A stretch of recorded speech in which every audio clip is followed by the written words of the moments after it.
வணக்கம். தலைப்புச் செய்திகள். ஜனதாதள் எஸ் கட்சிக்கும் மற்ற அரசியல் கட்சிகளுக்கும் இடையே தேர்தல் தொகுதி உடன்பாடு எதுவும் இதுவரை எட்டப்படவில்லை என்று பிரதமர் திரு சந்திரசேகர் கூறியிருக்கிறார்.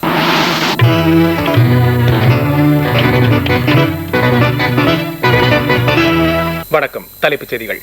ஜனதாதள் எஸ் கட்சிக்கும் மற்ற அரசியல் கட்சிகளுக்கும் இடையே தேர்தல் தொகுதி உடன்பாடு எதுவும் இதுவரை எட்டப்படவில்லை என்று பிரதமர் திரு சந்திரசேகர் கூறியிருக்கிறார். ஹரியானா முதலமைச்சர் திரு ஓம் பிரகாஷ் சௌதாலா தமது பெரும்பான்மை பலத்தை சட்டப்பேரவையில் வரும் புதன்கிழமைக்குள் நிரூபிக்க வேண்டும் என்று அம்மாநில ஆளுநர் திரு தனிக்லால் மண்டல் வலியுறுத்தியிருக்கிறார். மத்திய மாநில அமைச்சர்கள் தங்கள் கட்டுப்பாட்டில் உள்ள நிதிகளில் இருந்து உதவித் தொகைகள் வழங்க தேர்தல் கமிஷன் தடை பிறப்பித்திருக்கிறது. திரு ஆண்ட்ரியாட்டி தலைமையிலான இத்தாலிய அரசு பதவி விலக தீர்மானித்திருக்கிறது.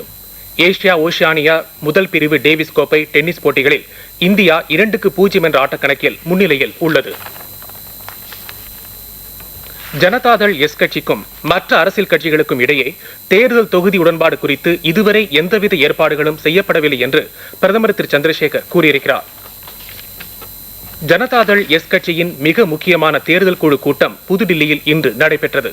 பிரதமர் திரு சந்திரசேகர் மற்றும் இந்த உயர்நிலை குழுவின் உறுப்பினர்கள் இன்று சுமார் 3 மணி நேரம் கூடி வரவிருக்கும் மக்களவைத் தேர்தல்களில் காங்கிரஸை கட்சியுடன் தேர்தல் உறவு வைத்துக் கொள்வதற்கான சாத்தியக்கூறுகள் பற்றி ஆராய்ந்தார்கள். இன்றைய கூட்டம் எத்தகைய முடிவுகளையும் மேற்கொள்ளவில்லை என்றும் 2 நாட்களுக்கு பிறகு இக்குழு மீண்டும் கூடும் என்றும் இக்குழு உறுப்பினரும் குஜராத் மாநில முதல்வருமான திரு சிமன்பாய் பட்டேல் புதுடில்லியில் இன்று செய்தியாளர்களிடம் கூறினார். ஆனாலும் இன்றைய கூட்ட விவாதங்கள் குறித்த விவரங்களை அவர் அளிக்கவில்லை.